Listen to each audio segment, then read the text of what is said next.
ನಮಸ್ಕಾರ ಆತ್ಮೀಯ ಸ್ನೇಹಿತರೆ. I, Mr. Basavaraj Nippani, would like to welcome you all for Karnataka Academy YouTube education channel.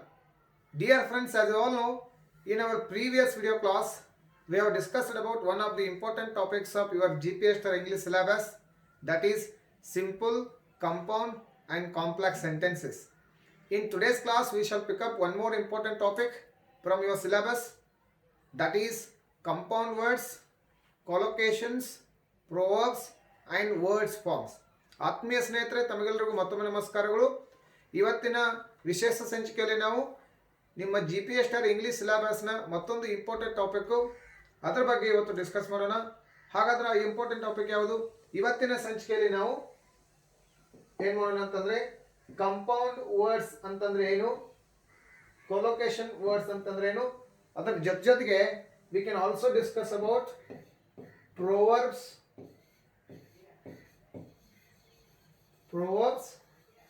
and we shall also discuss about words forms or words formation. So ಸ್ನೇಹಿತರೆ, ಇವತ್ತಿನ ಸಂಚಿಕೆಯಲ್ಲಿ ನಾವು compound words ಅಂತಂದ್ರೆ ಏನು, let us try to understand what is mean by compound words and what is mean by collocation words, and we shall also try to learn what are proverbs and how words are formed, and also we shall discuss about words formation or words forms are the different forms of words. ಶಬ್ದದ ಬೇರೆ ಬೇರೆ ರೂಪಗಳು ಅಂತಕ್ಕಂಥದ್ರ ಬಗ್ಗೆ ಇವತ್ತಿನ ಸಂಚಿಕೆಯಲ್ಲಿ ನಾವು ಏನು ಮಾಡೋಣ, ಅಧ್ಯಯನ ಮಾಡೋಣ. ಹಾಗಾದ್ರೆ ಮೊದಲಿಗೆ let us try to understand what is mean by compound word.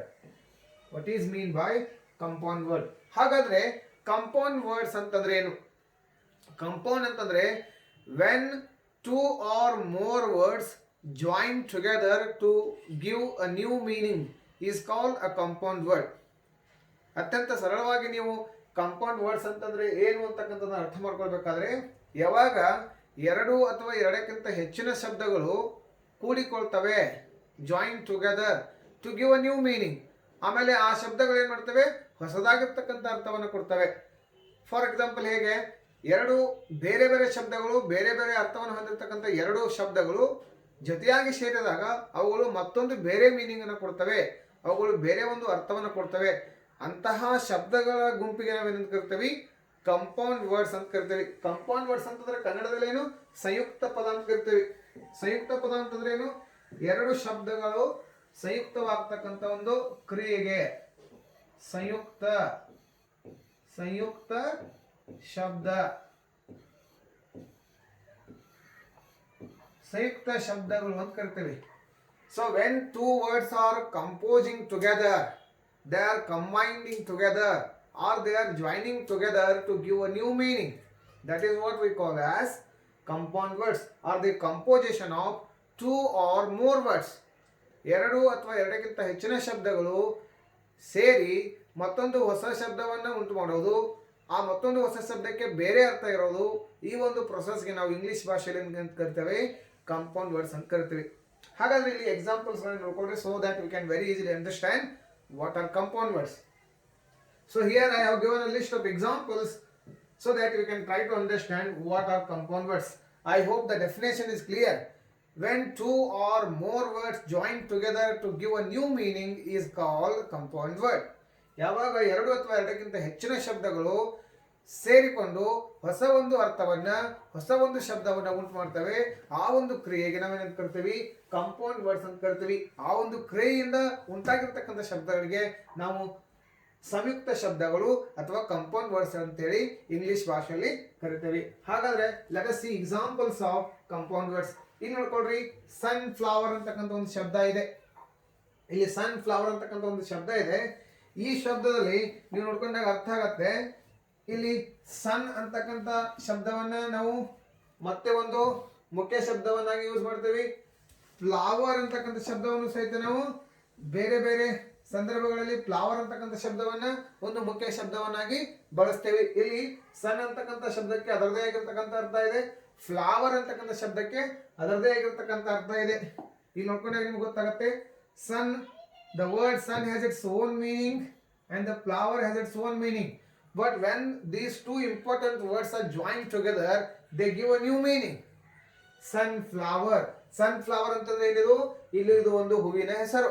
Sunflower ಅಂತಕ್ಕಂಥ ಒಂದು ಹೂವಿದೆ. ಆ ಹೂವಿನ ಹೆಸರಿಗೆ ನಾವು ಏನು ಕರಿತೀವಿ? ಸನ್ಫ್ಲವರ್ ಅಂತ ಹೇಳಿ ಹೊಸ ಶಬ್ದ ಉಂಟಾಯ್ತು, ಹೊಸ ಅರ್ಥ ಉಂಟಾಯ್ತು. ಆಮೇಲೆ ಈ ಶಬ್ದಗಳನ್ನ ಬಿಡಿಸಿ ಬಿಡಿಸಿ ಬರೆದಾಗ ಇಲ್ಲಿ ನೋಡ್ಕೊಳ್ರಿ. ಫಾರ್ ಎಕ್ಸಾಂಪಲ್, ಸನ್ ಅಂತಕ್ಕಂಥ ಶಬ್ದ ಬೇರೆ, ಬಿಡಿಸಿ ಬರೀರಿ. ಸನ್ ಅಂತಕ್ಕಂಥದ್ದು ಬೇರೆ ಶಬ್ದ, ಆಮೇಲೆ ಫ್ಲವರ್ ಅಂತಕ್ಕಂಥದ್ದು ಬೇರೆ ಶಬ್ದ. ಇಲ್ಲಿ ನೋಡ್ರಿ, ಸನ್ ಅಂತಂದ್ರೆ ಸೂರ್ಯ. ಇಲ್ಲಿ ಸನ್ ಅಂತಂದ್ರೆ ಏನು? ಇದು ಅತ್ಯಂತ ಸಿಂಪಲ್ ಆಗಿದೆ. Let us try to understand. Sun ಅಂತಂದ್ರೆ ಸೂರ್ಯ, ಸನ್ ಅಂತಂದ್ರೆ ಸೂರ್ಯ, ಫ್ಲವರ್ ಅಂತಂದ್ರೆ ಹೂವು. ಸನ್ ಅಂತಂದ್ರೆ ಸೂರ್ಯ, ಫ್ಲವರ್ ಅಂತಂದ್ರೆ ಹೂವು. ಆಮೇಲೆ ಈ ಎರಡು ಶಬ್ದಗಳನ್ನ ಸೇರಿಸಿ ಬರೆದಾಗ ಸನ್ಫ್ಲವರ್ ಅಂತಕ್ಕಂಥ ಶಬ್ದದ ಅರ್ಥ ಏನು? ಸೂರ್ಯಕಾಂತಿ. ನೋಡ್ರಿ, ಬೇರೆ ಅರ್ಥ ಬಂತು. ಸೂರ್ಯಕಾಂತಿ. ಈ ಸೂರ್ಯಕಾಂತಿ ಅಂತಕ್ಕಂಥದ್ದೇನು? ಒಂದು ಹೂವಿನ ಹೆಸರು. This is the name of a flower. This is the name of a kind of flower. So here that word is sunflower. So in this way we join two or more words to give a new meaning, to set a new group of word or to set a new word. ಇನ್ನೊಂದು ಹೊಸ ಶಬ್ದವನ್ನ ಮಾಡಲಿಕ್ಕೆ ನಾವೇನ್ ಮಾಡ್ತೀವಿ? ಕೆಲವೊಂದಿಷ್ಟು ಶಬ್ದಗಳನ್ನ, ಎರಡು ಅಥವಾ ಎರಡಕ್ಕಿಂತ ಹೆಚ್ಚಿನ ಶಬ್ದಗಳನ್ನ ಏನ್ ಮಾಡ್ತೀವಿ? ಬಳಸ್ತೀವಿ. ಅವುಗಳನ್ನ ಕಂಪೋಸ್ ಮಾಡ್ತೀವಿ. we combine two important words or we compose two words. That is what we call as compound words. ಆ ಒಂದು ಶಬ್ದಗಳಿಗೆ ನಾವು ಏನು ಕರಿತೀವಿ? ಸಂಯುಕ್ತ ಶಬ್ದಗಳು ಅಂತ ಕರಿತೀವಿ. ಇಲ್ಲಿ ಎರಡನೇ ಉದಾಹರಣೆ ನೋಡ್ಕೊಳ್ರಿ. Flower pot. ಇಲ್ಲಿ ಏನಾಗಿದೆ ನೋಡ್ಕೊಳ್ರಿ. ಇಲ್ಲಿ ಫ್ಲವರ್ ಅಂತಕ್ಕಂಥ ಒಂದು ಶಬ್ದ ಇದೆ. ಅದ್ರ ಜೊತೆಗೆ ಮತ್ತೊಂದು ಬೇರೆ ಶಬ್ದ ಇದೆ. ಯಾವುದು? ಫಾಟ್ ಅಂತಕ್ಕಂಥದ್ದು. ಇಲ್ಲಿ ಫ್ಲವರ್ ಅಂತಕ್ಕಂಥದ್ದು ಒಂದು ಬೇರೆ ಶಬ್ದ, ಪಾಟ್ ಅಂತಕ್ಕಂಥದ್ದು ಒಂದು ಬೇರೆ ಶಬ್ದ, ಫ್ಲವರ್ ಪಾಟ್ ಅಂತಕ್ಕಂಥದ್ದು ಒಂದು ಶಬ್ದ. ಈ ಎರಡು ಶಬ್ದಗಳು ಕೂಡಿಸಿ ಅದೇನಾಗಿದೆ? ಒಂದು ಶಬ್ದ ಆಗಿದೆ. ಅದಕ್ಕೆ ಬೇರೆ ಆಗಿರ್ತಕ್ಕಂಥ, ತನ್ನದಾಗಿರ್ತಕ್ಕಂಥ ಮೀನಿಂಗ್ ಇದೆ. ಇಲ್ಲಿ ಫ್ಲವರ್ ಅಂತಕ್ಕಂಥ ಶಬ್ದಕ್ಕೆ ಬೇರೆ ಮೀನಿಂಗ್ ಇದೆ, ಪಾಟ್ ಅಂತಕ್ಕಂಥ ಶಬ್ದಕ್ಕೆ ಬೇರೆ ಮೀನಿಂಗ್ ಇದೆ. ಈ ಎರಡು ಶಬ್ದಗಳನ್ನೇ ಸೇರಿಸಿ ಬರೆದಾಗ ಅದಕ್ಕೆ ಮತ್ತೆ ಬೇರೆ ಒಂದು ಸ್ವತಂತ್ರವಾಗಿರ್ತಕ್ಕಂಥ ಅರ್ಥ ಬರ್ತದೆ. ಈ ರೀತಿಯಾಗಿರ್ತಕ್ಕಂಥ ಶಬ್ದಗಳಿಗೆ ನಾವೇನು ಕರಿತೀವಿ? So now let us see next example, that is nose pin. ಈ ಶಬ್ದದಲ್ಲಿ ನೋಡ್ಕೊಂಡಾಗ ನಿಮಗೆ ಅರ್ಥ ಆಗುತ್ತೆ. Here also there are two important words. Let us see here. nose ಅಂತಕ್ಕಂಥ ಒಂದು ಶಬ್ದ ಇದೆ. ಅದ್ರ ಜೊತೆಗೆ ಪಿನ್ ಅಂತಕ್ಕಂಥ ಒಂದು ಶಬ್ದ ಇದೆ. ನೋಡ್ರಿ, ನೋಸ್ ಅಂತಕ್ಕಂಥದ್ದು ಶಬ್ದಕ್ಕೆ ತನ್ನದಾಗಿರ್ತಕ್ಕಂಥ ಅರ್ಥ ಇದೆ. ಪಿನ್ ಅಂತಕ್ಕಂಥ ಶಬ್ದಕ್ಕೆ ತನ್ನದೇ ಅರ್ಥ ಇದೆ.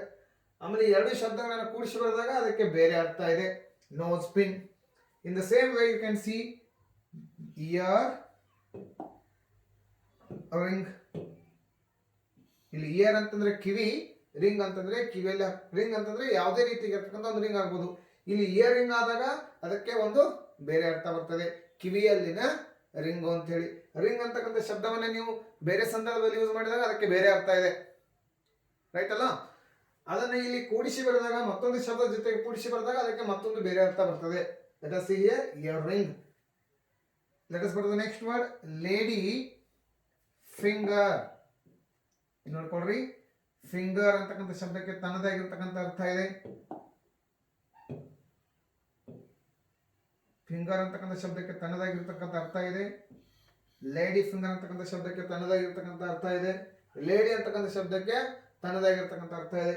ಇಲ್ಲಿ ಲೇಡಿ ಫಿಂಗರ್ ಅಂತಂದ್ರೆ ಏನು? ಇದು ಒಂದು ವೆಜಿಟೇಬಲ್ ಹೆಸರು. ಲೇಡಿ ಫಿಂಗರ್ ಅಂತಂದ್ರೆ ಏನು? ಬೆಂಡೆಕಾಯಿ ಅಂತ ಅರ್ಥ. ನಿಮ್ಗೆ ಗೊತ್ತಿದೆ ಆಲ್ರೆಡಿ.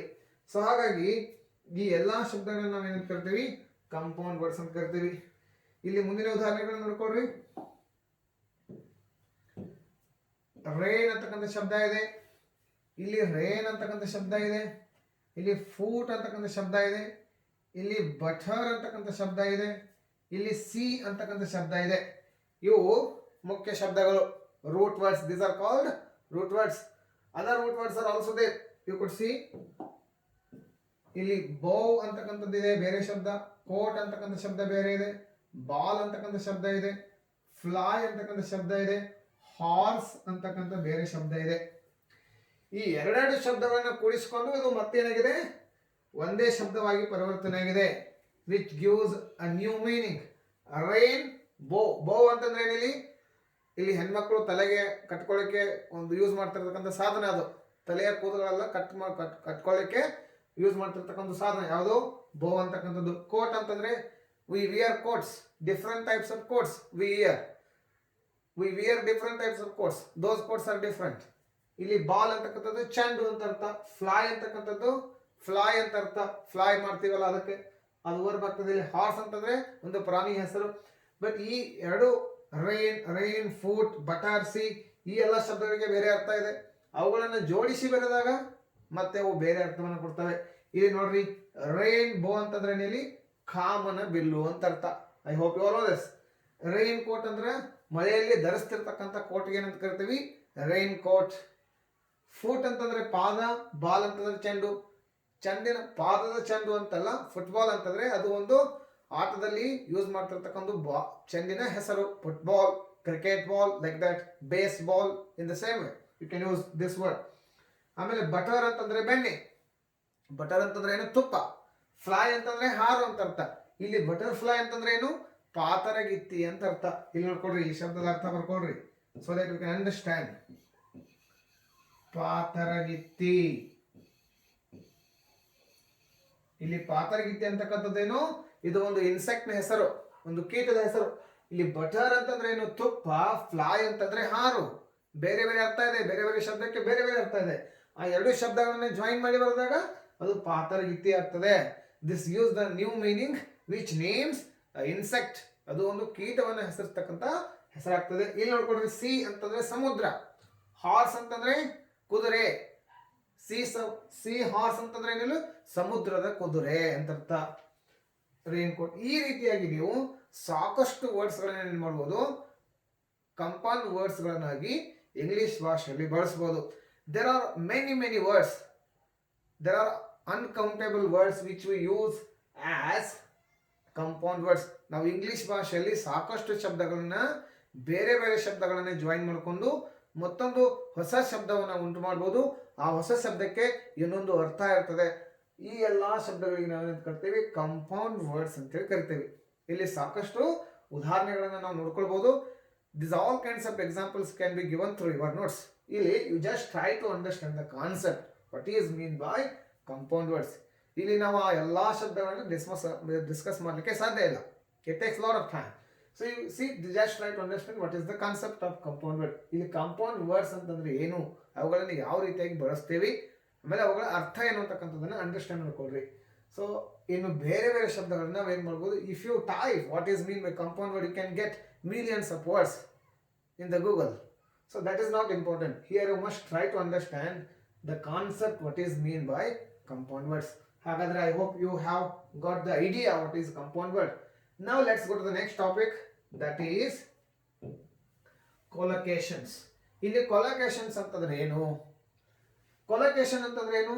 Compound words ಅಂತಂದ್ರೆ when two or more words join together to give a new meaning is called compound word. Then what is mean by collocation? When two or more words go together. Just a minute. Let's go to the next page. I'll try to make you understand what is mean by collocation. You know, right? What is mean by collocation? Compound words ಅಂತಂದ್ರೆ ಎರಡು ಅಥವಾ ಎರಡಕ್ಕಿಂತ ಹೆಚ್ಚಿನ ಶಬ್ದಗಳು join ಆಗಿ ಬೇರೆ ಅರ್ಥವನ್ನ ಕೊಡ್ತಕ್ಕಂಥದಕ್ಕೆ compound words ಅಂತ ಕರಿತೀವಿ, ಸಂಯುಕ್ತ ಶಬ್ದ. ಇಲ್ಲಿ ಕೊಲೊಕೇಶನ್ಸ್ ಅಂತಂದ್ರೆ ಏನು? When two or more words go together. When two or more words always go together.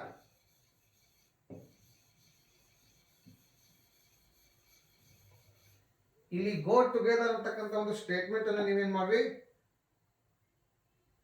ಯಾವಾಗಲೂ ನೆನಪಿಟ್ಕೊಳ್ಳಿ, so that you can understand what are collocative words or what are collocations. ಇಲ್ಲಿ ಕೆಲವೊಂದಿಷ್ಟು ಶಬ್ದಗಳಿದಾವೆ ಇಂಗ್ಲಿಷ್ ಭಾಷೆಯಲ್ಲಿ, ಕೆಲವೊಂದಿಷ್ಟು ಶಬ್ದಗಳಿದಾವೆ. ಅವುಗಳನ್ನ ಯಾವಾಗಲೂ ನಾವು ಆ ಶಬ್ದಗಳ ಜೊತೆನೇ ಯೂಸ್ ಮಾಡ್ತೀವಿ. ಕೆಲವೊಂದು ಪೇರ್ ಆಫ್ ವರ್ಡ್ಸ್ ಅದಾವೆ, ಕೆಲವೊಂದು ಗ್ರೂಪ್ ಆಫ್ ವರ್ಡ್ಸ್ ಅದಾವೆ. ಅವುಗಳನ್ನ ನಾವು ಯಾವಾಗಲೂ ಆ ಶಬ್ದಗಳೊಂದಿಗೆನೆ ನಾವೇನ್ ಮಾಡ್ತೀವಿ, ಯೂಸ್ ಮಾಡ್ತೀವಿ. They always go together. ಕೆಲವೊಂದಿಷ್ಟು ಶಬ್ದಗಳನ್ನ ಇಂಗ್ಲಿಷ್ ಭಾಷೆಯಲ್ಲಿ ಅವುಗಳ ಜೊತೆನೆ ಒಂದು ಶಬ್ದವನ್ನ ಇನ್ನೊಂದು ಶಬ್ದದ ಜೊತೆನೆ, ಈ ಶಬ್ದವನ್ನ ಆ ಶಬ್ದದ ಜೊತೆನೆ ಏನ್ ಮಾಡ್ತೀವಿ, ಯೂಸ್ ಮಾಡ್ತೀವಿ. It sounds very very good in native languages and native speakers always feel right and they feel the right sound of using such collocative words. ಸೊ ಇಲ್ಲಿ ಎಕ್ಸಾಂಪಲ್ ನೋಡ್ಕೊಡ್ರಿ, ಸರಿಯಾಗಿ ಅರ್ಥ ಆಗುತ್ತೆ. ಕೊಲೊಕೇಶನ್ಸ್ ಅಂತಂದ್ರೆ ಏನು? When two or more words always go together or often go together. ಯಾವಾಗಲೂ ಕೆಲವೊಂದಿಷ್ಟು ಶಬ್ದಗಳನ್ನ ನಾವು ಭಾಷೆಯಲ್ಲಿ, ದಿನನಿತ್ಯದ ಭಾಷೆಯಲ್ಲಿ ಏನು ಮಾಡ್ತೀವಿ, ಆ ಶಬ್ದಗಳನ್ನು ಬಳಸ್ತೀವಿ. ಇಲ್ಲಿ ಆ ಒಂದೇ ಶಬ್ದ ಇರೋದಿಲ್ಲ, ಕೆಲವೊಂದಿಷ್ಟು ಗ್ರೂಪ್ ಆಫ್ ವರ್ಡ್ಸ್ಗಳನ್ನ ನಾವು ಯಾವಾಗಲೂ ಒಂದು ಶಬ್ದ ಇರ್ತದೆ, ಆ ಶಬ್ದವನ್ನು ಮತ್ತೊಂದು ಶಬ್ದದ ಜೊತೆ ಯೂಸ್ ಮಾಡ್ತೀವಿ. ಆ ಎರಡು ಶಬ್ದಗಳು ಯಾವಾಗಲೂ ಒಂದೇ ಸೆಟ್ ಆಫ್ ಸೆಂಟೆನ್ಸ್ನಲ್ಲಿ ಅಥವಾ ಒಂದೇ ಸೆಟ್ ಆಫ್ ಗ್ರೂಪ್ನಲ್ಲಿ ಯೂಸ್ ಆಗ್ತವೆ. ಹಾಗಾದ್ರೆ ಇಲ್ಲಿ ನೋಡ್ಕೊಳ್ಳಿ examples. Let us see examples. Utterly stupid. ಯಾವಾಗ ಅಟರ್ಲಿ ಅಂತಕ್ಕಂಥ ಶಬ್ದವನ್ನು ಯೂಸ್ ಮಾಡ್ತೀರಿ, ಸ್ಟುಪಿಡ್ ಅಂತಕ್ಕಂಥ ಶಬ್ದವನ್ನು ಯೂಸ್ ಮಾಡ್ತೀರಿ, ಈ ಎರಡು ಶಬ್ದಗಳು ಆಫನ್ ಆಗಿ ಜೊತೆಯಾಗಿನೇ ಗೋ ಟುಗೆದರ್ ಅಂತ ಅಂದ್ರೇನು? ಕೆಲವೊಂದಿಷ್ಟು ಶಬ್ದಗಳು ಯಾವಾಗಲೂ ಜೊತೆಯಾಗಿ ಬಳಸಲಾಗ್ತದೆ. ಅಟರ್ಲಿ ಸ್ಟುಪಿಡ್ ಅಂತಕ್ಕಂಥದ್ದು. Fast food. ಇಲ್ಲಿ ಫಾಸ್ಟ್ ಅಂತಕ್ಕಂಥ ಶಬ್ದಕ್ಕೆ ಬೇರೆ ಅರ್ಥ ಇದೆ, ಇಲ್ಲಿ ಫುಡ್ ಅಂತಕ್ಕಂಥ ಶಬ್ದಕ್ಕೆ ಬೇರೆ ಅರ್ಥ ಇದೆ.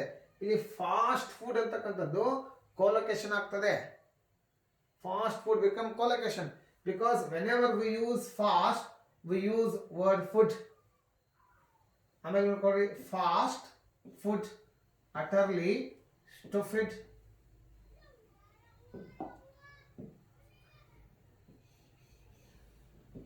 the idea of compound word is different and the idea of collocation words are totally different.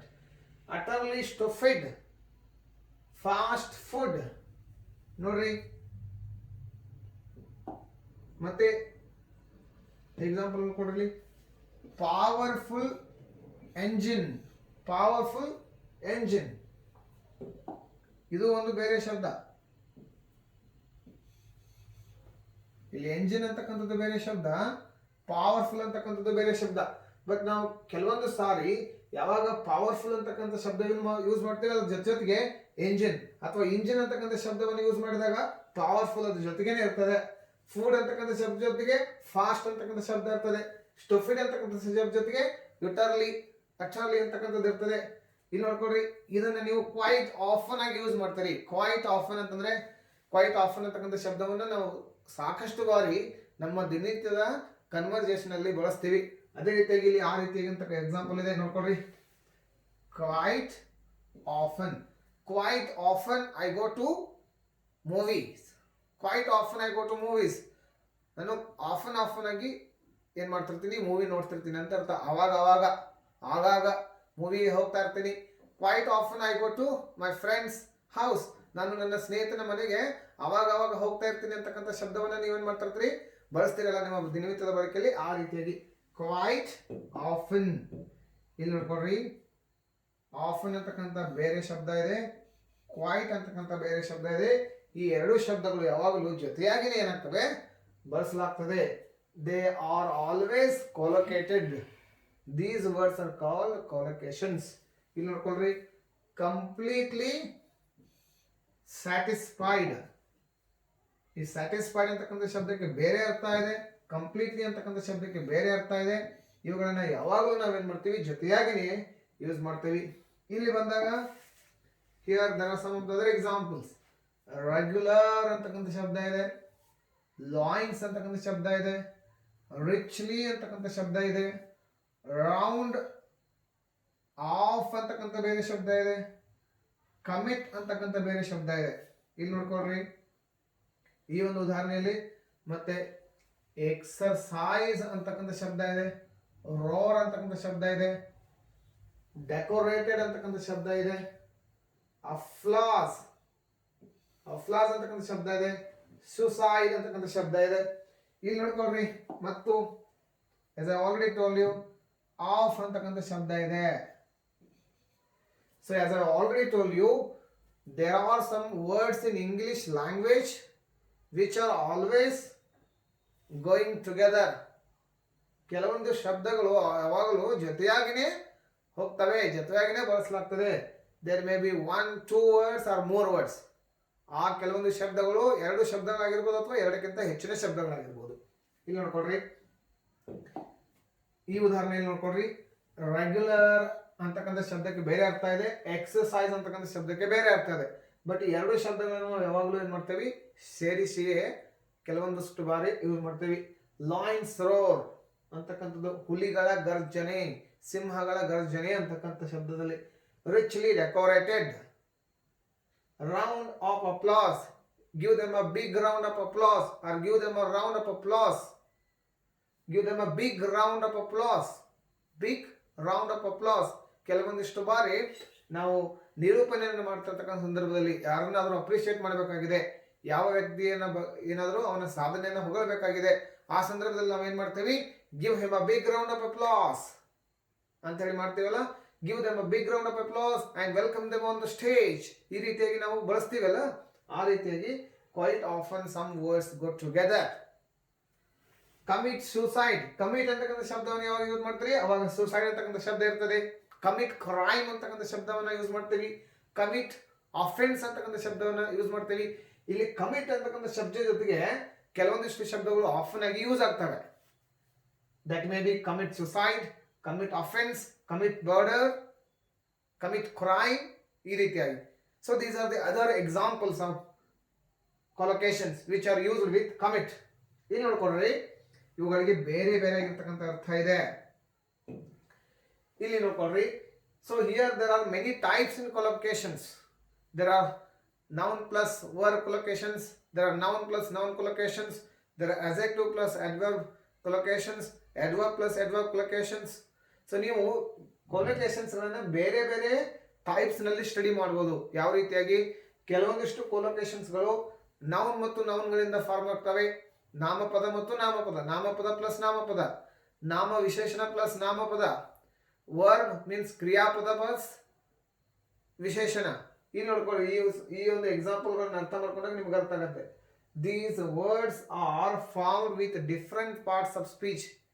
ಬೇರೆ ಬೇರೆ ಪಾರ್ಟ್ಸ್ ಆಫ್ ಸ್ಪೀಚ್ ಶಬ್ದಗಳನ್ನ ಬಳಸ್ಕೊಂಡು, ಅಂದ್ರೆ ಬೇರೆ ಬೇರೆ ಪಾರ್ಟ್ಸ್ ಆಫ್ ಸ್ಪೀಚ್ಗಳು ಒಂದೇ ಸೆಟ್ ನಲ್ಲಿ ಯೂಸ್ ಆಗಿ collocations ಗಳನ್ನ ಮಾಡಬಹುದು ನಾವು. ಇಲ್ಲಿ ನೋಡ್ಕೊಡ್ರಿ, let us try to analyze these examples here so that you can very easily understand. ಇಲ್ಲಿ utterly ಅಂತಕ್ಕಂಥದ್ದು ಏನಿದೆ, adverb ಇದೆ. This is adverb. ಪ್ಲಸ್ ಏನಿದೆ ಇಲ್ಲಿ, stupid ಅಂತಕ್ಕಂಥದ್ದು adjective ಇದೆ. adverb plus adjective collocations ಅಂತ ಹೇಳಿದಕ್ಕೆ ಅರ್ಥ. This is one type of collocation. ಇಲ್ಲಿ ನೋಡ್ಕೊಡ್ರಿ, fast ಫುಡ್, ಇಲ್ಲಿ ಫಾಸ್ಟ್ ಅಂತಕ್ಕಂಥದ್ದೇನು adjective ಇದೆ. ಆಮೇಲೆ ಪ್ಲಸ್ ಏನಿದೆ, ಫುಡ್ ಅಂತಕ್ಕಂಥದ್ದು ಏನಿದೆ, ನೌನ್ ಇದೆ.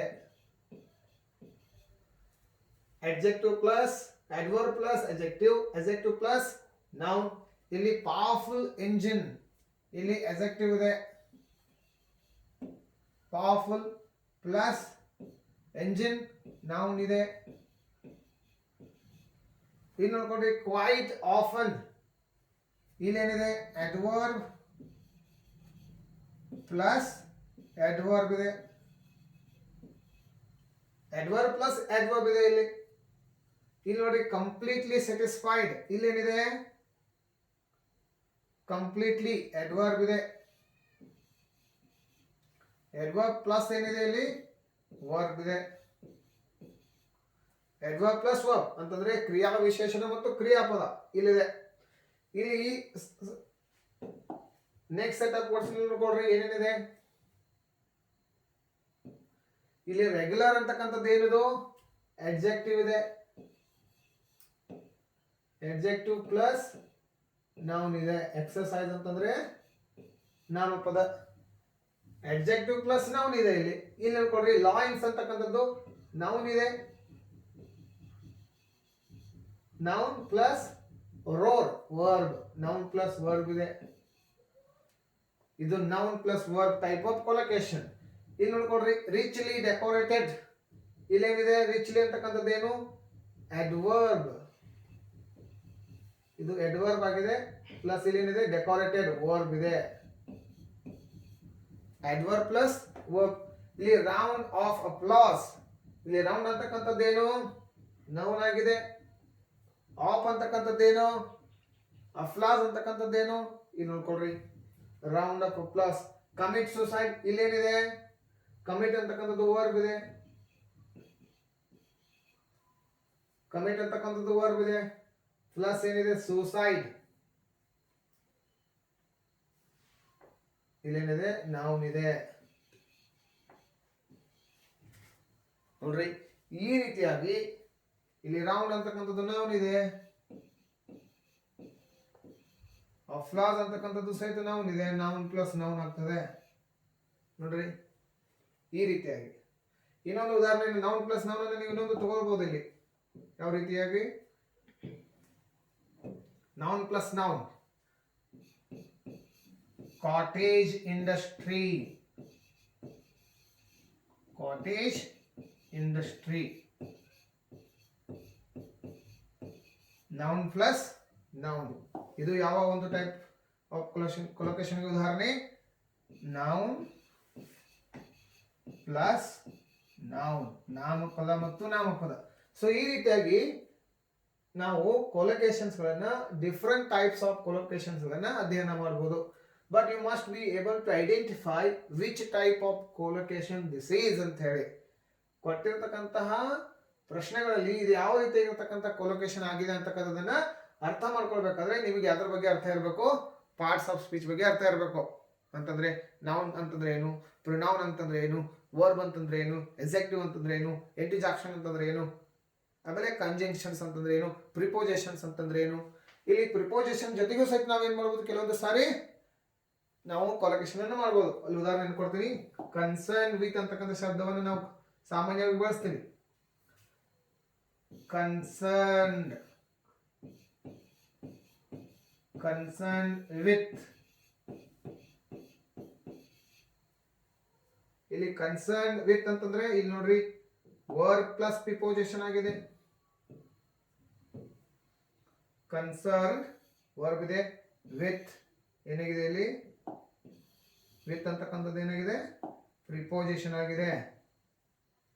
ಇಲ್ಲಿ ನೋಡ್ಕೊಳ್ರಿ, ಕನ್ಸರ್ನ್ಡ್ ವಿತ್. ಆಮೇಲೆ ಈ ರೀತಿಯಾಗಿ ಇಲ್ಲಿ ಏನಾಗಿದೆ, ಅದು ಎಕ್ಸಾಂಪಲ್ ನಂಬರ್ 12. ಕನ್ಸರ್ನ್ ಅಂತಕ್ಕಂಥದ್ದು ವರ್ಬ್ ಆಗಿದೆ, ವರ್ಬ್ ಪ್ಲಸ್ ಪ್ರಿಪೋಸಿಷನ್. ಸೊ ಈ ರೀತಿಯಾಗಿ ಬೇರೆ ಬೇರೆ ಪಾರ್ಟ್ಸ್ ಆಫ್ ಸ್ಪೀಚ್ ಗಳನ್ನ ಯೂಸ್ ಮಾಡಿಕೊಂಡು ನಾವು ಕೊಲೊಕೇಶನ್ಸ್ ಗಳನ್ನ ಬಳಸ್ತೀವಿ. ಕೊಲೊಕೇಶನ್ ಅಂತಂದ್ರೆ ಏನು?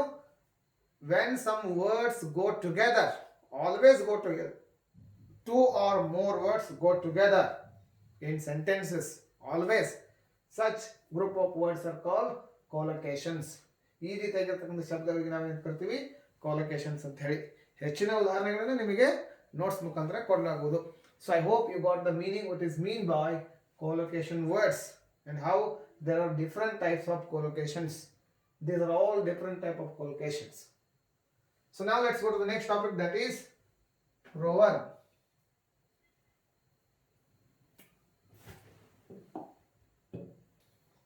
ಸೊ ಈಗ ಪ್ರೋವರ್ಬ್ ಅಂತಕ್ಕಂಥದ್ದು ಬಗ್ಗೆ ನಾವು ಅಧ್ಯಯನ ಮಾಡೋಣ. ಪ್ರೋವರ್ಬ್ ಅಂತಂದ್ರೆ ಏನು? I hope you all know what is mean by proverb. That is ಗಾದೆ ಮಾತು. ಕನ್ನಡದಲ್ಲಿ ಅದಕ್ಕೆ ಏನಂತ ಕರಿತೀವಿ? ಗಾದೆ ಮಾತು ಅಥವಾ ಸೇಯಿಂಗ್. ಒಳ್ಳೆಯ ನುಡಿಗಳು, ನುಡಿಗಳು, ಗಾದೆ ಮಾತುಗಳು ಅಂತ ಕರಿತೀವಿ. ಅವುಗಳಿಗೆ ಸಾಕಷ್ಟು ಒಂದು ಏನಿರ್ತದೆ, ಅಗಾಧವಾಗಿರ್ತಕ್ಕಂಥ ವಿಭಿನ್ನವಾಗಿರ್ತಕ್ಕಂಥ ಅರ್ಥವನ್ನು ಒಳಗೊಂಡಿರ್ತವೆ. So it is better to use good proverbs in English. ನಾವು ಯಾವುದೇ ಭಾಷೆಯಲ್ಲಿ ಯಾವುದೇ ವ್ಯಕ್ತಿ ಅತ್ಯಂತ ಸರಳವಾಗಿರ್ತಕ್ಕಂಥ ಸುಂದರವಾಗಿರ್ತಕ್ಕಂಥ ಭಾಷೆಯನ್ನು ಮಾತನಾಡಬೇಕಾಗಿದ್ರೆ ಅವನಿಗೆ ಯಾವುದರ ಜ್ಞಾನ ಇರಬೇಕು? ಪ್ರೊವರ್ಬ್ಸ್ಗಳ ಬಗ್ಗೆ ಜ್ಞಾನ ಇರಬೇಕು, ಫ್ರೇಸಸ್ಗಳ ಬಗ್ಗೆ ಜ್ಞಾನ ಇರಬೇಕು, ಈಡಿಯಮ್ಸ್ಗಳ ಬಗ್ಗೆ ಜ್ಞಾನ ಇರಬೇಕು. ಸೊ ಈಡಿಯಮ್ಸ್ ಅಂತಂದ್ರೆ ಏನು, ಫ್ರೇಸಸ್ ಅಂತಂದ್ರೆ ಏನು ಅಂತಕ್ಕಂಥದ್ದು ನಾವು ಹಿಂದಿನ ಸಂಚಿಕೆಯಲ್ಲಿ ಅಧ್ಯಯನ ಮಾಡಿದ್ದೇವೆ. ಅದೇ ರೀತಿಯಾಗಿ ಇವತ್ತಿನ ಸಂಚಿಕೆಯಲ್ಲಿ ನಾವೇನು ಮಾಡೋಣ, ಪ್ರೋವರ್ಬ್ಸ್ ಅಂತಂದ್ರೆ ಏನು ಅಂತಕ್ಕಂಥ ತಿಳ್ಕೊಳ್ಳೋಣ. Proverb is a short saying, ಚಿಕ್ಕದಾಗಿರ್ತಕ್ಕಂಥ ಒಂದು ಮಾತು ಇಲ್ಲಿ, ಅಥವಾ ಚಿಕ್ಕದಾಗಿರ್ತಕ್ಕಂಥ ಒಂದು ವಾಕ್ಯ. ಯಾವ ವಾಕ್ಯ? ಸುಂದರ ಹೇಳಿಕೆಗಳನ್ನ ಕೊಡ್ತಿರ್ತಕ್ಕಂಥ ವಾಕ್ಯ, ಅಗಾಧವಾಗಿರ್ತಕ್ಕಂಥ ಅರ್ಥವನ್ನು ಕೊಡ್ತಿರ್ತಕ್ಕಂತಹ ಒಂದು ವಾಕ್ಯ. That may B A group of phrase. ಅದು ಒಂದು ಫ್ರೇಸ್ಗಳ ಗುಂಪಾಗಿರ್ಬೋದು. ಫ್ರೇಸ್ ಅಂತಂದ್ರೆ ಏನು, ಪದಗುಚ್ಛ ಅಂತಕ್ಕಂಥದ್ರ ಬಗ್ಗೆ ನಾವು ಅಧ್ಯಯನ ಮಾಡಿದ್ದೇವೆ. ಇಲ್ಲಿ ಪ್ರೊವರ್ಬ್ ಅಂತಂದ್ರೆ that may be a group of different phrases or that may be a group of different idioms. ಇಲ್ಲಿ ನಾವು ಕೆಲವೊಂದಿಷ್ಟು ಫ್ರೇಜಸ್ಗಳನ್ನ, ಕೆಲವೊಂದಿಷ್ಟು ಶಬ್ದಗಳನ್ನ, ಕೆಲವೊಂದಿಷ್ಟು ನುಡಿಗಟ್ಟುಗಳನ್ನ ಯೂಸ್ ಮಾಡಿಕೊಂಡು ಒಂದೊಂದು ವಾಕ್ಯಗಳನ್ನು ಮಾಡ್ತೇವೆ ಅಥವಾ ಒಂದು ಸೈಯಿಂಗ್ ಅನ್ನ ಮಾಡ್ತೇವೆ. ಅದಕ್ಕೆ ನಾವು ಏನು ಕರ್ತೀವಿ, ಗಾದೆ ಮಾತುಗಳು ಅಂತ ಕರ್ತೀವಿ. This is a saying. ಕನ್ನಡದಲ್ಲಿ ನೀವು ಸೈಯಿಂಗ್ಗಳನ್ನ ಯೂಸ್ ಮಾಡ್ತೀರಲ್ಲ, ಆ ರೀತಿಯಾಗಿ ನಾವು ಇಲ್ಲಿ ಸೈಯಿಂಗ್ಸ್ಗಳನ್ನ ಯೂಸ್ ಮಾಡ್ತೀವಿ. Every day we use different kinds of saying. Thought for the day ಅಂತ ಹೇಳಿ ಯೂಸ್ ಮಾಡ್ತೇವೆ. ಸ್ಕೂಲ್ಸ್ಗಳಲ್ಲಿ ವಿದ್ಯಾರ್ಥಿಗಳು ಎವ್ರಿ ಡೇ ಬರ್ತಾರೆ, ಒಂದೊಂದು ಸೇಯಿಂಗ್ಸ್ ಅನ್ನ ಮಾತಾಡ್ತಾರೆ ಅಥವಾ ಒಂದೊಂದು ಪ್ರೋವರ್ಬ್ಗಳ ಒಂದು ಪರಿಚಯವನ್ನು ಮಾಡಿಕೊಡ್ತಾರೆ. ಸೊ ಅವುಗಳಲ್ಲಿ ಸಾಕಷ್ಟು ಅರ್ಥ ಇರ್ತದೆ. ಆ ಒಂದು ಸೇಯಿಂಗ್ನಲ್ಲಿ ಇರ್ತಕ್ಕಂಥ ಶಬ್ದಗಳ ಅರ್ಥಕ್ಕಿಂತ ಒಂದು ವಿಭಿನ್ನವಾಗಿರ್ತಕ್ಕಂಥ ಒಳಾರ್ಥ ಇರ್ತದೆ, ಗೂಢಾರ್ಥ ಇರ್ತದೆ. ಆ ರೀತಿಯಾಗಿರ್ತಕ್ಕಂಥ ಎಕ್ಸಾಂಪಲ್ಗಳನ್ನು ನಾವು ದಿನನಿತ್ಯದ ಒಂದು ಕನ್ವರ್ಜೇಷನ್ ಅಲ್ಲಿ ಬಳಕೆ ಮಾಡ್ತೇವೆ. ಅದ್ರ ಬಗ್ಗೆ ನಿಮ್ಗೆ ಐಡಿಯಾ ಇರಬೇಕು. ಈ ರೀತಿಯಾಗಿರ್ತಕ್ಕಂಥ ಪ್ರೋವರ್ಬ್ಸ್ಗಳನ್ನ ಇಂಗ್ಲಿಷ್ ಭಾಷೆಯಲ್ಲಿ ಸಹಿತ ಯೂಸ್ ಮಾಡ್ತೀವಿ. ಸೊ ಪರೀಕ್ಷೆಗಳಲ್ಲಿ ಏನ್ ಮಾಡ್ತಾರೆ, ಅವುಗಳ ಅರ್ಥವನ್ನ ಕೇಳ್ತಿರ್ತಾರೆ. ಹಾಗಂದ್ರೆ ಏನು, ಅದರ ಅರ್ಥ ಏನು. Sometime they will be having hidden meaning ಅಂತ ಹೇಳಿ. ಇಲ್ಲಿ ನೋಡ್ಕೊಳ್ರಿ, ಅರ್ಥ ಆಗತ್ತೆ ನಿಮಗೆ. ಸಾಕಷ್ಟು ಪ್ರೋವರ್ಬ್ಸ್ಗಳನ್ನ ಇಂಗ್ಲಿಷ್ ಭಾಷೆಯಲ್ಲಿ ಬಳಸ್ಬೋದು. A stitch in time saves nine. A stitch in time saves nine ಅಂತಂದ್ರೆ ನೀವು ಕೊಟ್ಟಿರ್ತಕ್ಕಂಥ ಸಮಯದಲ್ಲಿ ಕೆಲಸ ಮಾಡಿದರೆ ಸಾಕಷ್ಟು ಒಂದು ಉಳಿತಾಯವನ್ನು ಮಾಡಬಹುದು ಅಂತಕ್ಕಂಥದ್ದು ಅರ್ಥ. A stitch in time saves nine. ಇಲ್ಲಿ ಸ್ಟಿಚ್ ಅಂತಕ್ಕಂಥ ಶಬ್ದಕ್ಕೆ ಬೇರೆ ಅರ್ಥನೇ ಇದೆ. ಸ್ಟಿಚ್ ಅಂತಂದ್ರೆ ಏನು, ಯಾವುದಾದ್ರೂ ಬಟ್ಟೆನ ಹೊಲೆ ಅಂತ ಅರ್ಥ. ಸೇವ್ಸ್ ನೈನ್ ಅಂತಂದ್ರೆ ಒಂಬತ್ತನ್ನ ಏನ್ ಮಾಡು, ಸೇವ್ಸ್ ನೈನ್ ಅಂತಂದ್ರೆ ಒಂಬತ್ತನ್ನ ಉಳಿಸಿಕೊಳ್ಳು ಅಂತ ಅರ್ಥ. ಇಲ್ಲಿ 9 ಅನ್ನು ಉಳಿಸಿಕೊಳ್ಳು, ಟೈಮ್ ನಲ್ಲಿ ಸ್ಟಿಚ್ ಹಾಕು. ಈ ರೀತಿಯಾಗಿ ಹೋದ್ರೆ if you go by words in this set of sentences they give different meaning. But what is the real meaning of this proverb? ಈ ಗಾದೆ ಮಾತಿನ ಅರ್ಥ ಏನು ಅಂತಂದ್ರೆ, ನೀವು ಯಾವಾಗಲೂ ಸಮಯಕ್ಕೆ ತಕ್ಕಂತೆ ಕೆಲಸ ಮಾಡಬೇಕು ಅಂತ ಅರ್ಥ. ಸಮಯದ ಒಳಗೇನೆ, ಕೊಟ್ಟಿರ್ತಕ್ಕಂಥ ಸಮಯದ ಒಳಗೇನೆ ಕೆಲಸ ಮಾಡಬೇಕು. ಅದರಿಂದ ನೀವು ಸಾಕಷ್ಟು ಏನ್ ಮಾಡ್ಬೋದು, ಉಳಿತಾಯವನ್ನ ಮಾಡ್ಬೋದು. Stitch in time saves nine ಅಂತಕ್ಕಂಥದ್ದು ಈಗ ಗಾದೆ ಮಾತಿನ ಅರ್ಥ. ಇದಕ್ಕೆ ವಿಭಿನ್ನವಾಗಿರ್ತಕ್ಕಂಥ ಅರ್ಥ ಇದೆ. ಆ ರೀತಿಯಾಗಿರ್ತಕ್ಕಂಥ ಏನ್ ಮಾಡ್ತಾರೆ, ಪ್ರೋವರ್ಬ್ಸ್ ಗಳನ್ನ ಏನ್ ಮಾಡ್ತಾರೆ, ಇಂಗ್ಲಿಷ್ ಭಾಷೆಯಲ್ಲಿ ಕೇಳ್ತಾರೆ. ಸೊ ನಿಮ್ಮ ಕ್ವಶನ್ ಪೇಪರ್ ಅಲ್ಲಿ ಕೊಟ್ಟಿರ್ತಕ್ಕಂಥ ಒಂದು ಉದಾಹರಣೆ ತಗೊಳ್ಬೇಕಾದ್ರೆ, ನಾನು ಕ್ವಶನ್ ಪೇಪರ್ ಅನ್ನ ನೋಡ್ತಾ ಇರ್ತಾಗ ಒಂದು ಉದಾಹರಣೆ ಇತ್ತು. ಏನಂತ ಹೇಳಿ, penny is wise, pound is foolish. Pound is foolish. ಈ ರೀತಿಯಾಗಿರ್ತಕ್ಕಂಥ ಅರ್ಥ ಇತ್ತು. ಅಲ್ಲಿ ಏನ್ ಕೊಟ್ಟಿದ್ರು, ಕೆಲವೊಂದಿಷ್ಟು ಬಾರಿ ಯಾವ ರೀತಿಯಾಗಿರ್ತಕ್ಕಂಥ ಕ್ವಶನ್ ಅನ್ನ ಎಕ್ಸಾಮ್ ನಲ್ಲಿ ಕೇಳ್ತಾರೆ, ಪೆನ್ನಿ ಈಸ್ ವೈಸ್. ಇದು ಇರೋದಿಲ್ಲ, ಇದು ಬ್ಲಾಂಕ್ ಆಗಿರ್ತದೆ. ಅಲ್ಲಿ 4 ಆಪ್ಷನ್ಗಳನ್ನ ಕೊಟ್ಟಿರ್ತಾರೆ. Pound is wise for example. ಈ ರೀತಿಯಾಗಿರ್ತಕ್ಕಂಥ ಪ್ರಶ್ನೆ ಇತ್ತು ನಿಮ್ಮ ಒಂದು ಎಕ್ಸಾಮ್ ನಲ್ಲಿ. ಯಾವ ರೀತಿಯಾಗಿರ್ತಕ್ಕಂಥದ್ದು, penny is wise, pound is foolish, R N is foolish, dollar is foolish. ಇಲ್ಲಿ ನೀವೇನ್ ಮಾಡ್ಬೇಕಾಗ್ತದೆ, ಪೆನ್ನಿ ಈಸ್ ವಾಯ್ಸ್ ಬಿಟ್ಟಿರ್ತಕ್ಕಂಥ ಜಾಗದಲ್ಲಿ ಯಾವ ಒಂದು ಕೊಟ್ಟಿರ್ತಕ್ಕಂಥ ಆಪ್ಷನ್ಗಳನ್ನು ನೀವೇನ್ ಮಾಡ್ಬೋದು, ಇಲ್ಲಿ ಯೂಸ್ ಮಾಡಬೇಕು. ರುಪಿ ಅಂತ ತಿಳ್ಕೊಳ್ರಿ, ರುಪಿ ಈಸ್ ಫುಲಿಶ್. ಇಲ್ಲಿ 4 ಆಪ್ಷನ್ಗಳನ್ನ ಕೊಟ್ಟಿದ್ದಾರೆ. ನೀವು ಸರಿಯಾಗಿರ್ತಕ್ಕಂಥ ಆಪ್ಷನ್ ಅಲ್ಲಿ ಏನ್ ಮಾಡ್ಬೇಕಾಗ್ತದೆ, ತುಂಬಬೇಕು. This is option number 1, this is option number 2, this is option number 3, this is option number 4. ಅಲ್ಲಿ ಏನ್ ಕೊಡ್ತಾರೆ, ಕ್ವಶನ್ ಪೇಪರ್ ಏನ್ ಕೊಟ್ಟಿರ್ತಾರೆ, penny is wise dash dash dash dot dot dot ಅಂತ ಕೊಟ್ಟಿರ್ತಾರೆ. ಸೊ ಈ ಒಂದು ಸೆಟ್ ಆಫ್ ವರ್ಡ್ಸ್ಗೆ ಸರಿಯಾಗಿರ್ತಕ್ಕಂಥ ಒಂದು ಆಪ್ಷನ್ ಅನ್ನು ನೀವು ಯೂಸ್ ಮಾಡಬೇಕು. ಇದರ ಸರಿಯಾಗಿರ್ತಕ್ಕಂಥ ಆಪ್ಷನ್ ಯಾವುದಿಲ್ಲಿ, penny is wise, pound is foolish. ಯಾಕೆ, ಯಾವ ಕಾರಣಕ್ಕಾಗಿ ಇಲ್ಲಿ ಎನ್ ಅಂತಕ್ಕಂಥದ್ದು, ಡಾಲರ್ ಅಂತಕ್ಕಂಥದ್ದು, ರೂಪಿ ಅಂತಕ್ಕಂಥ ಕರೆನ್ಸಿಗಳನ್ನ ನಾವು ಬೇರೆ ದೇಶಗಳಲ್ಲಿ ನೋಡ್ತೀವಿ. ಬಟ್ ಪೆನ್ನಿ ಮತ್ತು ಪೌಂಡ್ ಅನ್ನ ನಾವು ಯುರೋಪಿಯನ್ ಕಂಟ್ರೀಸ್ಗಳಲ್ಲಿ ಪೆನ್ನಿ ಮತ್ತು ಪೌಂಡ್ ಅಂತಕ್ಕಂತಹ ಕರೆನ್ಸಿಗಳನ್ನ ಯೂಸ್ ಮಾಡ್ತೀವಿ. ಅವು ಎರಡು ಆ ದೇಶದ ಕರೆನ್ಸಿಗಳಾಗಿರೋದ್ರಿಂದ ಅವುಗಳನ್ನ ಯಾವಾಗಲೂ ಏನ್ ಮಾಡ್ತೀವಿ, ಒಂದೇ ವಾಕ್ಯದಲ್ಲಿ penny is wise, pound is foolish ಅಂತ ಹೇಳಿ ಯೂಸ್ ಮಾಡ್ಲಾಗ್ತದೆ. This is a great proverb which is used in English. So ಇನ್ನೊಂದು ಕೊಡ್ತೀನಿ ನಿಮಗೆ ಉದಾಹರಣೆ. ಇನ್ನೊಂದು ಉದಾಹರಣೆ ಬಂದಿತ್ತು, ಇದೇ ರೀತಿಯಾಗಿರ್ತಕ್ಕಂಥ ಒಂದು ಉದಾಹರಣೆ. ಅದನ್ನ ನೀವು 6ನೇ ಉದಾಹರಣೆ ಕೇಳ್ಕೊಡ್ರಿ. A penny is saved. A penny is saved. A penny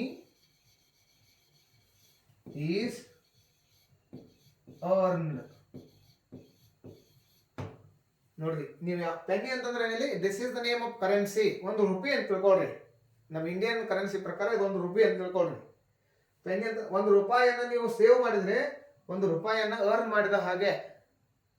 ಯಾವ ರೀತಿಯಾಗಿ ಈ ಪ್ರೋವರ್ಬ್ ನಾವು ದಿನನಿತ್ಯದ ಜೀವನದಲ್ಲಿ ಬಳಕೆ ಮಾಡ್ಬೋದು? For example, you are a worker, you are a working man or working women, you earn 20,000 rupees in the month. ಒಂದು ತಿಂಗಳಿಗೆ ನಿಮ್ಮ ಪೇಮೆಂಟ್ ಎಷ್ಟಿದೆ? 20,000 ರೂಪಾಯಿ ಇದೆ. ಸೊ 20,000 ರೂಪಾಯಿ ನೀವು ಗಳಿಸ್ತೀರಿ ಒಂದು ಮಂತ್ನಲ್ಲಿ. ಆ 20,000ದಲ್ಲಿ ನೀವೇನು ಮಾಡ್ತೀರಿ? 10,000ವನ್ನ ಸೇವ್ ಮಾಡ್ತೀರಿ, 10,000ನ ಸ್ಪೆಂಡ್ ಮಾಡ್ತೀರಿ. ಹಾಗಾದರೆ what is your income? What is your final income? What is your final income? Very easily you can say, sir, 10,000 ಹೇಳಿ. No, it is not 10,000. So your monthly payment is about 30,000 rupees. I hope you must be confused. ನೋಡ್ರಿ, ನಿಮಗೆ 20,000 ರೂಪಾಯಿಗಳ payment ಇದೆ ಒಂದು ತಿಂಗಳಿಗೆ. ಆ 20,000 ರೂಪಾಯಿಗಳಲ್ಲಿ ನೀವು ಒಂದು ತಿಂಗಳಲ್ಲಿ ಎಷ್ಟು ಬಳಸ್ತೀರಿ? 10,000 ಬಳಸ್ತೀರಿ, 10,000 ಉಳಿಸ್ತೀರಿ. ನಿಮ್ಮ ಮೂಲ ಸ್ಯಾಲರಿ ಎಷ್ಟು? 20,000. ನೀವು ಉಳಿಸಿದರೆ ಎಷ್ಟು? 10,000. ಹಾಗಾದ್ರೆ 20,000 ಪ್ಲಸ್ 10,000 ಎಷ್ಟಾಯ್ತು? 30,000. That is what the meaning of this proverb. ಅಂತಂದ್ರೆ what exactly this proverb is telling you people? To save the money. The penny is saved, a penny is earned. So this comes in economics. If you are an economic student, you must try to understand what is the importance of saving money. So saving accounts ಇರ್ತಾವಲ್ಲ ನಿಮ್ಮ ಬ್ಯಾಂಕ್ನಲ್ಲಿ, ಯಾಕೆ ಇರ್ತವೆ? ನಾವು ದುಡಿದಿರ್ತಕ್ಕಂಥ ಹಣವನ್ನು ಎಷ್ಟು save ಮಾಡ್ತೀವಲ್ಲ ಅಷ್ಟೊಂದು ನಮ್ಮ ಫ್ಯೂಚರ್ ಬಳಕೆಗೆ ಉಪಯುಕ್ತಕಾರಿ ಆಗ್ತದೆ. ಆ ರೀತಿಯಾಗಿರ್ತಕ್ಕಂಥ ಒಂದು ಪ್ರೊವರ್ಬ್ ಇದು. ಇಲ್ಲಿ ಎರಡನೇ ಒಂದು ಉದಾಹರಣೆಗೆ ಹೋಗ್ರಿ, ನೋಡ್ಕೊಳ್ರಿ. ಎರಡನೇ ಉದಾಹರಣೆ, practice makes man perfect. This is a very common proverb which we use in every day life. Especially teachers ಈ ಒಂದು ಪ್ರೊವರ್ಬ್ ಅನ್ನು ಯೂಸ್ ಮಾಡ್ತಾರೆ ಮಕ್ಕಳಿಗೆ ಏನು ಮಾಡಲಿಕ್ಕೆ? ಹುರಿದುಂಬಿಸಲಿಕ್ಕೆ, ಮಕ್ಕಳಿಗೆ ಎನ್ಕರೇಜ್ ಮಾಡಲಿಕ್ಕೆ, ಮಕ್ಕಳಿಗೆ ಮೋಟಿವೇಶನ್ ಮಾಡಲಿಕ್ಕೆ, ಅಭ್ಯಾಸವನ್ನು ಮಾಡಲಿಕ್ಕೆ. Practice makes man perfect. ನೀನು ಪ್ರಾಕ್ಟೀಸ್ ಮಾಡಬೇಕು, ಆ ಒಂದು ಸಾಮಾನ್ಯ ಪ್ರಾಕ್ಟೀಸ್ ಮಾಡಬೇಕು. ಯಾಕಂದ್ರೆ ನೀನು ಸಾಕಷ್ಟು ಸಾರಿ ಪ್ರಾಕ್ಟೀಸ್ ಅನ್ನು ಮಾಡೋದ್ರಿಂದ ಏನಾಗ್ತದೆ? ಪರ್ಫೆಕ್ಟ್ ಆಗ್ತದೆ ಅಂತಕ್ಕಂಥದ್ದು ಇದರ ಅರ್ಥ. Practice makes man perfect. This is a English proverb. But there was a English teacher in our school who is Raghavendra Kulkarni, mister Raghavendra Kulkarni. He changed this proverb. Perfect practice makes man perfect. ಕೇವಲ practice ಮಾಡೋದ್ರಿಂದ perfect ಆಗಂಗಿಲ್ಲ. Perfect ಆಗಿರ್ತಕ್ಕಂಥ practice ಅನ್ನ ಮಾಡೋದ್ರಿಂದ ಮನುಷ್ಯ perfect ಆಗ್ತಾನೆ ಅಂತಕ್ಕಂಥದ್ದನ್ನ ಹೇಳ್ಕೊಟ್ಟಿದ್ರು ಅವರು. So just I remembered him. Next, action speak louder than words. ನಮ್ಮ ಕ್ರಿಯೆಗಳು ನಮ್ಮ ಶಬ್ದಗಳಿಗಿಂತ ಹೆಚ್ಚಿನ ಕೆಲಸವನ್ನ ಮಾಡ್ತವೆ ಅಂತಂದ್ರೆ ಯಾವಾಗಲೂ ಹೇಳ್ತಿರ್ತಾರೆ. ಕೆಲವೊಬ್ಬರು ನಿಮಗೆ ಸಜೆಷನ್ಸ್ಗಳನ್ನು ಕೊಡ್ತಿರ್ತಾರೆ, ಕೆಲವೊಂದಿಷ್ಟು ಬಾರಿ ನಿಮಗೆ ಅವರು ಡೈರೆಕ್ಷನ್ಸ್ ಅನ್ನು ಕೊಡ್ತಿರ್ತಾರೆ. ಕೆಲವೊಂದು ಜನ there are some people who always speak, they never do anything. ನಾನು ಅದನ್ನು ಮಾಡ್ತೀನಿ, ಇದನ್ನು ಮಾಡ್ತೀನಿ, ರಾಜ ಆಗ್ತೀನಿ, ಹಂಗಾಗ್ತೀನಿ, ಹಿಂಗಾಗ್ತೀನಿ ಅಂತ ಹೇಳ್ತಿರ್ತಾರೆ. They only speak in words, but when it comes to action there will be nothing. So ಆ ರೀತಿಯಾಗಿರ್ತಕ್ಕಂಥ ಸಂದರ್ಭದಲ್ಲಿ ನಾವು ಈ ರೀತಿಯಾಗಿರ್ತಕ್ಕಂಥ ಒಂದು ಸಜೆಷನ್ ಅನ್ನು ಕೊಡಬೇಕಾಗಿದೆ ನಿಮ್ಮ ಫ್ರೆಂಡ್ಗೆ. ಕೇವಲ ಮಾತನಾಡಬೇಡ, ಮಾಡಿ ತೋರಿಸು ಅಂತ ಅರ್ಥ. ಇಲ್ಲಿ ಅದೇನು ಹೇಳ್ತಾರೆ ಅಂದರೆ, ನಮ್ಮ ಕ್ರಿಯೆಗಳು ನಮ್ಮ ಮಾತುಗಳಿಗಿಂತ ಹೆಚ್ಚಿನ ಕೆಲಸವನ್ನ ಮಾಡ್ತವೆ ಅಂತಕ್ಕಂಥದ್ದು. ನಮ್ಮ ಕನ್ನಡದಲ್ಲಿ ಅದಕ್ಕೊಂದು ಅತ್ಯಂತ ಒಂದು ಗ್ರಾಮೀಣ ಭಾಷೆಯಲ್ಲಿ ಒಂದು ಪ್ರೊವರ್ಬ್ ಇದೆ, ಅದನ್ನು ಹೇಳ್ಬೋದು ನಾನು. It may create humour in you people. ಬಾಯಿಲೆ ಬೇಡ it was different meaning. So I hope you all know about that. There are many proverbs in Kannada also, through which you can understand how they give a different meaning. ವಿಭಿನ್ನವಾಗಿರ್ತಕ್ಕಂತಹ ಅರ್ಥವನ್ನು ಕೊಡ್ತಾರೆ ಅಂತಕ್ಕಂಥದ್ದು. So ಆಕಳು ಕಪ್ಪಾದ್ರೆ ಹಾಲು ಕಪ್ಪೆ, ಇದು ಕನ್ನಡದಲ್ಲಿರ್ತಕ್ಕಂಥ ಒಂದು ಗಾದೆ ಮಾತು. ಅದೇ ರೀತಿಯಾಗಿರ್ತಕ್ಕಂಥ ಗಾದೆ ಮಾತುಗಳನ್ನು ಇಂಗ್ಲಿಷ್ನಲ್ಲಿ ಸಹಿತ ನಾವು ಬಳಸ್ತೇವೆ. All that glitters is not gold, ಇದನ್ನು ಸಹಿತ ಕನ್ನಡದಲ್ಲಿ ಬಳಸ್ತೀವಿ ನೀವು. All that glitters is not gold ಅಂತಂದ್ರೆ ಕಣ್ಣಿಗೆ ಕಾಣೋದೆಲ್ಲ ಏನಲ್ಲ, all that glitters is not gold ಅಂತಂದ್ರೆ ಹೊಳೆಯೋದೆಲ್ಲ ಸಿಲ್ವರ್ ಆಗಿರೋದಿಲ್ಲ ಅಥವಾ ಗೋಲ್ಡ್ ಆಗಿರೋದಿಲ್ಲ. ಅಂದ್ರೆ ಹೊಳಿತಕ್ಕಂತಕ್ಕಂಥ ಎಲ್ಲಾ ವಸ್ತುಗಳು ಬಂಗಾರ ಆಗಿರೋದಿಲ್ಲ ಅಂತಕ್ಕಂಥದ್ದು ಅರ್ಥ. ದೂರದ ಗುಡ್ಡ ಕಣ್ಣಿಗೆ ನುಣ್ಣಗೆ ಅಂತಕ್ಕಂಥದ್ದು ಕನ್ನಡದಲ್ಲಿ ಬಳಸ್ತೀರಿ. ಅದೇ ರೀತಿಯಾಗಿರ್ತಕ್ಕಂಥ ಇಲ್ಲಿ ಇಂಗ್ಲಿಷ್ನಲ್ಲಿದೆ. All that glitters is not gold, ಹೊಳಿತಿರ್ತಕ್ಕಂಥ ಎಲ್ಲಾ ಥಿಂಗ್ಸ್ಗಳು ಸಿಲ್ವರ್ ಆಗಿರೋದಿಲ್ಲ, ಗೋಲ್ಡ್ ಆಗಿರೋದಿಲ್ಲ, ವಜ್ರ ಆಗಿರೋದಿಲ್ಲ ಅಂತ ಅರ್ಥ. ಮೂರನೇ ಉದಾಹರಣೆ, ನೆಕ್ಸ್ಟ್ ಉದಾಹರಣೆ ತಗೊಳ್ರಿ. 5ನೇ ಉದಾಹರಣೆ, on empty mind is devils workshop. ಖಾಲಿ ಮನಸ್ಸು ಅಥವಾ ಖಾಲಿ ಮೈಂಡ್, ನಮ್ಮ ಮೈಂಡ್ ಏನಿರ್ತದೆ ಖಾಲಿ ಅಂತಂದ್ರೆ ಅದೇನು ಡೆವಿಲ್ಸ್ ವರ್ಕ್ಶಾಪ್ ಇದ್ದ ಹಾಗೆ ಅಂದ್ರೆ ದೆವ್ವಗಳ ಒಂದು ವರ್ಕ್ಶಾಪ್ ಇದ್ದಾಗ ಅದು ದೆವ್ವಗಳ ಒಂದು ವರ್ಕ್ಶಾಪ್ ಅಥವಾ ದೆವ್ವಗಳ ಸ್ಟೋರ್ ರೂಮ್ ಅಂತೇಳಿ. ಯಾಕಂದ್ರೆ ದೆವ್ವಗಳಿಗೆ ಯಾವಾಗಲೂ ಏನು ಕೆಲಸ ಇರೋದಿಲ್ಲ. They will be always wandering. If there are ghost in reality, they will be always wandering. No, ಚಂಚಲತೆ. They will be always having different kinds of attractions. ಅವುಗಳ ಮನಸ್ಸು ಚಂಚಲವಾಗಿರ್ತದೆ. They will be always wandering. They will be always wandering in different places. So ಆ ರೀತಿಯಾಗಿ ನಿಮ್ಮ ಮನಸ್ಸಿನಲ್ಲಿ ಏನಾದರೂ ಇರಲಿಲ್ಲ, and empty mind is devil's workshop ಅಂತಂದ್ರೆ, ನಿಮ್ಮ ತಲೆಯಲ್ಲಿ ಜ್ಞಾನ ಇಲ್ಲ ಅಂತಂದ್ರೆ, ಇದನ್ನ ಈ ರೀತಿಯಾಗಿ ತಗೊಳ್ರಿ ನೀವು. ನಿಮ್ಮ ತಲೆಯಲ್ಲಿ ಜ್ಞಾನ ಇಲ್ಲ ಅಂತಂದ್ರೆ that is like a devil's workshop, that is of no use ಅಂತ ಹೇಳಿ. ಸೊ ಇದರ ಅರ್ಥ ಇದು ವಿಭಿನ್ನವಾಗಿರ್ತಕ್ಕಂಥ ಗೂಢಾರ್ಥವನ್ನು ಹೊಂದಿರ್ತವೆ ಅವು. ಸೊ ಇದನ್ನ ನೀವು ಕೇವಲ ಭಯಾತ್ ಮಾಡೋದ್ರಿಂದ ನಿಮಗೆ ಗೊತ್ತಾಗೋದಿಲ್ಲ. You must use these all kinds of proverbs, idioms, phrases in your day-to-day communication, so that you can very easily understand, and you can try to understand the meaning of those proverbs, and you can try to attempt these kinds of questions in the examinations. Let's go to the last example, that is a penny is saved, a penny is earned, as I already told you. So there are many other words. ನೋಡ್ರಿ ಸಾಕಷ್ಟು ಇದಾವೆ. a small sink can, so there are many. ನೋಡ್ರಿ ಒಂದು ಸಣ್ಣ ಏನ್ ಮಾಡ್ಬೋದು, ಒಂದು ಸಣ್ಣ ರಂಧ್ರ ಇಡೀ ಶಿಪ್ಪನ್ನೇ ನಾವೇನ್ ಮಾಡ್ಬೋದು, ಶಿಪ್ಪನ್ನೇ ಏನ್ ಮಾಡ್ಬೋದು, ಹಡಗವನ್ನ ಅಥವಾ ದೊಡ್ಡದಾಗಿರ್ತಕ್ಕಂಥ ಹಡಗವನ್ನ ನೀರಿನಲ್ಲಿ ಮುಳುಗಿಸಬಹುದು. A small fire can burn the whole house. ಅಂದ್ರೆ ಒಂದು ಚಿಕ್ಕ ಬೆಂಕಿಯ ಕಡ್ಡಿ ಏನ್ ಮಾಡ್ಬೋದು, ಇಡೀ ಒಂದು ಮನೆಯನ್ನ ಸುತ್ತಾಕ್ಬೋದು. ಈ ರೀತಿಯಾಗಿರ್ತಕ್ಕಂಥ a small fire can burn the whole house. So ಈ ರೀತಿಯಾಗಿ ನಾವು ಸಾಕಷ್ಟು ಗಾದೆ ಮಾತುಗಳನ್ನ, ಪ್ರೋಬ್ಸ್ಗಳನ್ನ ಇಂಗ್ಲಿಷ್ ಭಾಷೆಯಲ್ಲಿ ಬಳಸ್ತೀವಿ. So you please try to understand and try to get all such proverbs, try to practice them, try to use them in your day-to-day communication, so that very easily you can understand what are proverbs and what is their usage and how questions are asked on the basis of these proverbs in your examination. So these are the two examples which I have got to know from your question papers. So in this way many questions will be coming. So ಆ ಒಂದು ಕಾರಣಕ್ಕಾಗಿ ನೀವು ಗಾದೆ ಮಾತುಗಳನ್ನು ಸಹಿತ ಏನು ಮಾಡಬೇಕಾಗ್ತದೆ, study ಮಾಡಬೇಕಾಗ್ತದೆ. So this is all about compound words, collocations and proverbs. In my next class we shall discuss about words, forms and abbreviations. ಅಂತಂದ್ರೆ ಸಂಕ್ಷಿಪ್ತ ಶಬ್ದಗಳ ಅರ್ಥ ಮತ್ತು ವರ್ಡ್ ಫಾರ್ಮ್ಸ್ಗಳು. ಆಮೇಲೆ ಶಬ್ದಗಳನ್ನ ಯಾವ ರೀತಿಯಾಗಿ ರಚನೆ ಮಾಡಬಹುದು, ಶಬ್ದಗಳ ರಚನೆಯಲ್ಲಿ ಯಾವ ರೀತಿಯಾಗಿರ್ತಕ್ಕಂಥ ಒಂದು ಪ್ರೊಸೆಸ್ ಇದೆ, ಅದನ್ನು ನಾವು ಮುಂದಿನ ಕ್ಲಾಸ್ನಲ್ಲಿ ಅಧ್ಯಯನ ಮಾಡೋಣ. Till then, take care. Goodbye. Jai Hind.